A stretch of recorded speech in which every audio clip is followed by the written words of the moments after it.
Guéry TV Monde, le leader des Web TV au Bénin. Mesdames, Messieurs, bonsoir et bienvenue à cette nouvelle session d'information sur Guéry TV Monde. Voici les titres. Le mouvement Olivier Bocom Mob 26 étend ses tentacules dans le département du Molo. C'est à travers l'adhésion du mouvement Socle de militantisme pour le succès au sommet SM2S. La cérémonie de fusion a eu lieu ce samedi à Khouyogbé. Le point est à suivre dans ce journal. Akintola Wali Mohamed n'est plus le coordinateur national de la jeunesse du parti Force Glory pour un Bénin émergent. Il a démissionné de ce poste pour des raisons à découvrir dans cette édition. Et puis après plusieurs années de vie en exil, l'ancien Premier ministre ivoirien Guillaume Kibafori Soro a décidé de retourner au Bokaï malgré la condamnation qui pèse sur lui. C'était là les titres, le développement, le voici. Mesdames, Messieurs, à nouveau, bonsoir. Le président du Parti Les Démocrates a adressé une requête aux organisations sous-régionales et internationales pour les inviter à auditer le dispositif électoral du Bénin. Une démarche motivée, selon lui, par le fait que l'opposition est absente de la structure en charge de l'organisation des élections, ce qui ne garantirait pas une transparence des élections générales de 2026. Que pensent les citoyens de la capitale de cette action de l'ancien président de la République, Boniaï? Nous avons recueilli les avis de quelques-uns. Suivez. On constate que l'opposition essaie de faire tant d'amalgames. Des amalgames qui essaient de peindre en noir l'image de notre pays à l'international.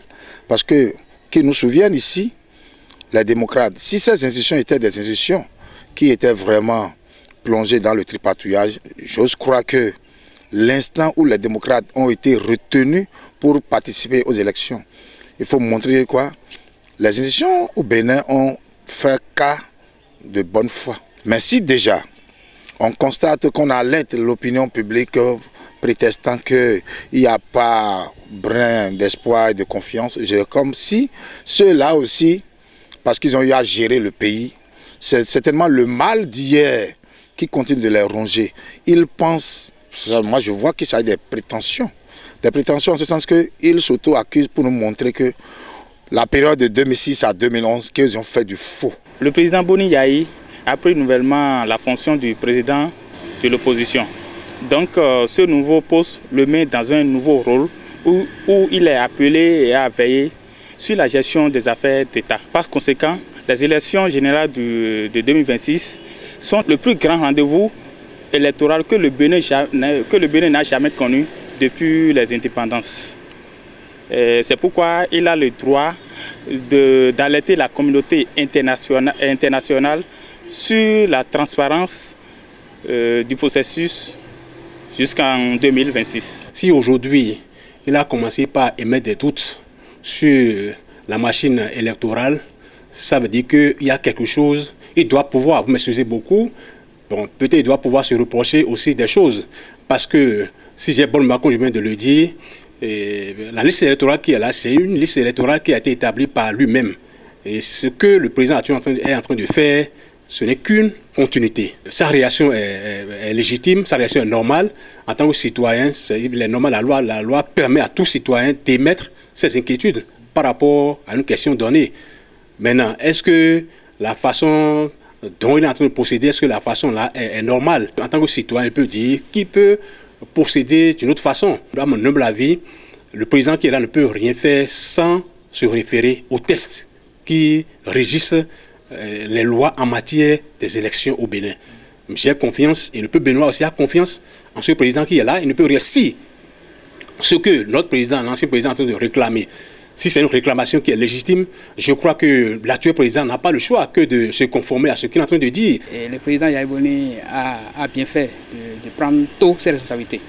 Parce qu'en tant que président du parti et encore de la plus grande partie de l'opposition, il a la grande responsabilité de mener les démarches qu'il faut pour que la transparence des élections soit au rendez-vous. Parce que pour que les élections soient transparentes, il va falloir que le processus qui y conduit d'abord soit aussi transparent.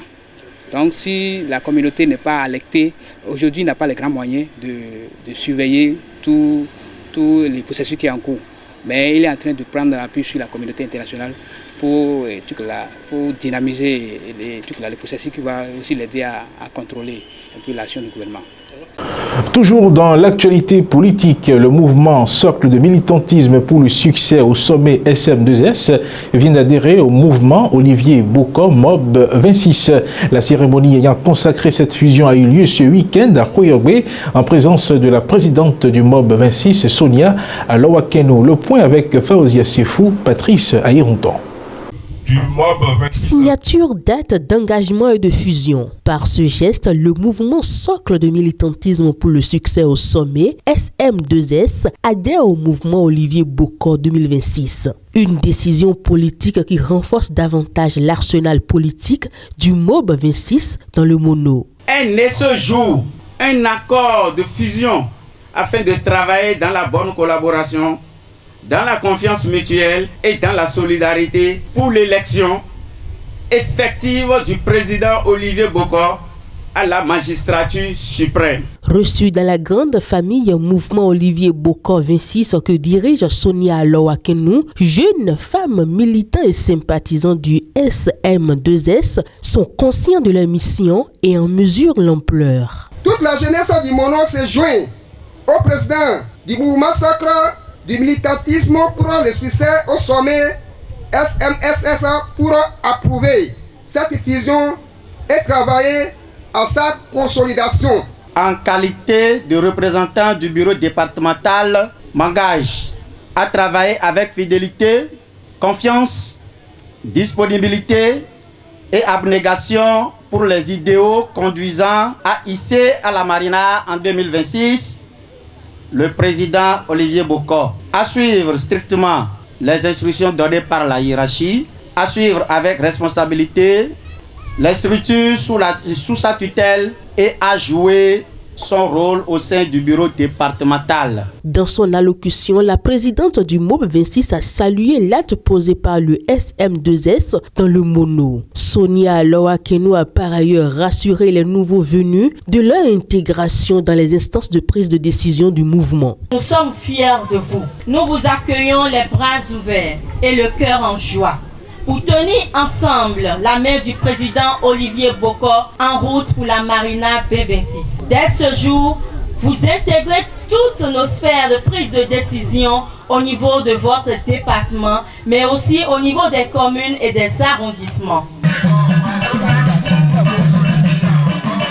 Cette cérémonie riche en couleurs qui a marqué l'adhésion du SM2S au mouvement Olivier Boko 2026 a été précédée d'une allégeance à Sa Majesté Adanguilo Agassagedengé, grand dignitaire du culte vaudou chez les Sahoué. Elle a également permis d'installer le bureau départemental du MOB 26 dans le mono.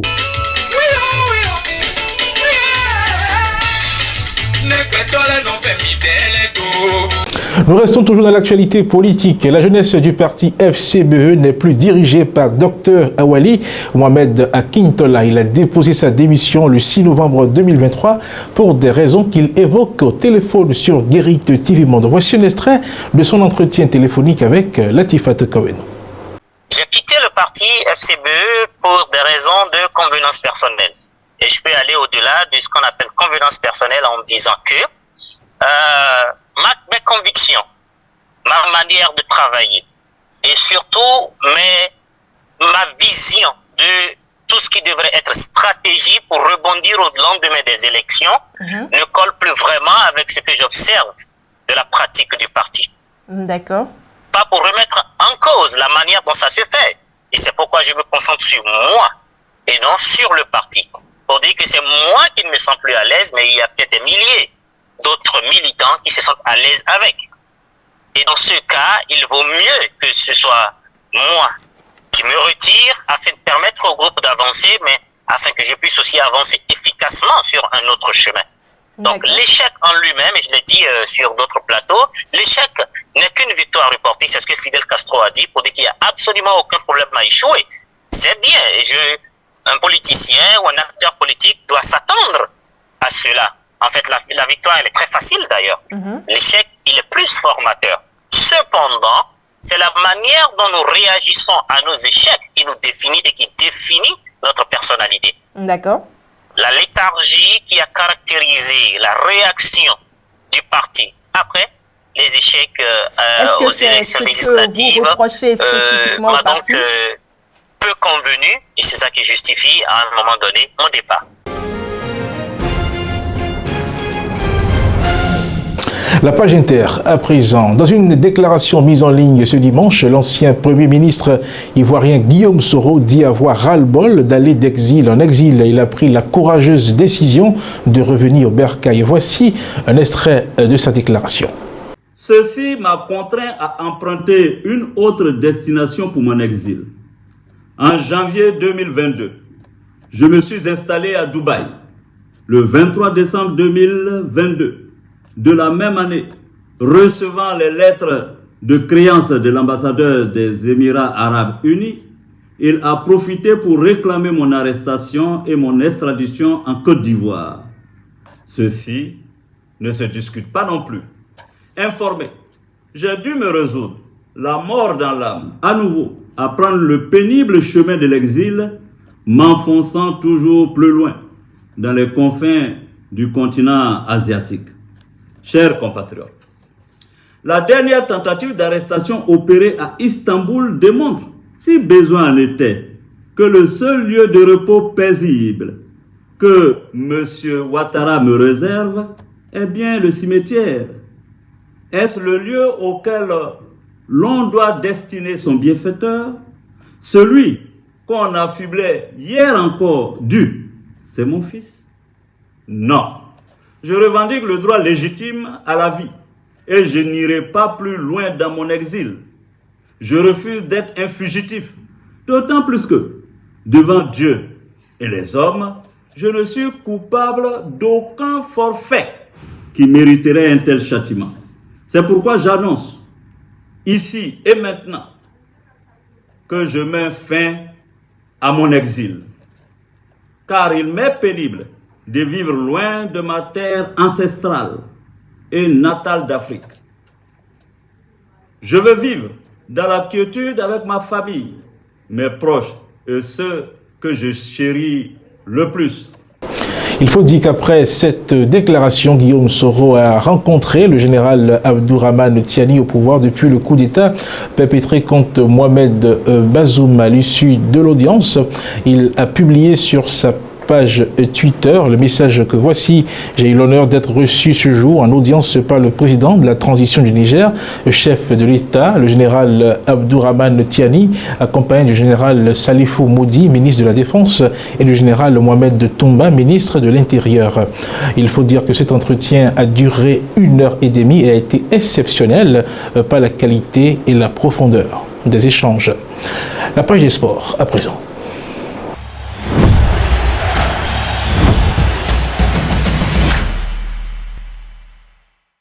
Entre autres informations de la page des sports, retenez que le Ghana est en deuil parce qu'il a perdu l'un de ses joueurs jouant dans le championnat albanais qui est décédé donc sur l'aire de jeu. Le reste de l'actualité sportive de ce soir avec Latifat Kawedon. L'attaquant ghanéen Raphaël Douamena est mort sur le terrain à la 24e minute de jeu après un malaise lors du match qui opposait le KS Egnatia Progozini à FK Partizani. Le joueur de 28 ans n'a pas pu être réanimé. Arrivé en Europe en 2014, il a joué avec la réserve de Salzbourg en 2014 avant de rejoindre l'Autriche, puis le FC Zurich en janvier 2017. Au Mercato 2018, il rejoint pour 6 millions d'euros le Vente en Espagne avant un prêt à Saragosse. Il part ensuite au Danemark, en Autriche, de nouveau en Suisse, puis l'Albanie depuis janvier dernier. Avec le Ghana, Raphaël Douamena avait été appelé à 8 reprises en 2017 et 2018. Lors de sa première sélection contre l'Éthiopie en qualification à la CAN, Douamena avait inscrit un doublé, ses 2 seuls buts avec les Black Stars. Tout en refermant ce carnet noir, Mamelodi Sundowns a remporté la première édition de la Ligue africaine de football. Battu 2-1 en finale allée par le Wydad Casablanca, le club sud-africain a renversé la vapeur ce dimanche en battant les Marocains avec 2-0. Le premier but du match est intervenu à la 47e minute, œuvre du Namibien Peter Chaloulé. 1-0, score à la mi-temps. Au retour des vestiaires, Aubrey Modiba enfonce le clou pour les Sud-Africains à la 53e minute. 2-0, ce sera le score final. Le premier trophée de la Ligue africaine de football est donc pour Mamelodi Sundowns. Parlons à présent de la Coupe du Monde 2026. La FIFA et la CAF ont confirmé que la Fédération de football de l'Érythrée s'est retirée des éliminatoires de la Coupe du Monde de la FIFA 2026. Suite au retrait de l'Érythrée, le groupe E des éliminatoires de la CAF sera disputé par les 5 équipes restantes, à savoir le Maroc, la Zambie, le Congo, la Tanzanie et le Niger. Tous les matchs de l'Érythrée sont désormais annulés. Le reste du calendrier des matchs du groupe E reste inchangé, a fait savoir la CAF à travers une note d'information. Pour finir, à l'instar du Maroc et du Mali, le Sénégal a également bien entamé le mondial des moins de 17 ans, mondial U17, qui a commencé depuis le vendredi en Indonésie. Opposé à l'Argentine ce samedi dans le groupe D, les Lionceaux l'ont emporté avec un score de 2-1 grâce à un doublé d'Amara Diouf. L'attaquant de Génération Foot a d'abord ouvert le score pour son pays à la 6e minute avant de s'offrir un doublé à la 38e minute. L'Argentine parviendra à réduire le score dans le temps additionnel par Agustin Fabien Roberto, mais le score ne changera pas jusqu'au coup de sifflet final. Le Sénégal prend la tête du groupe devant le Japon, vainqueur un peu plus tôt de la Pologne. C'est la fin de ce journal. Merci de l'avoir suivi et que la chance accompagne toujours vos efforts. Bonsoir chez vous.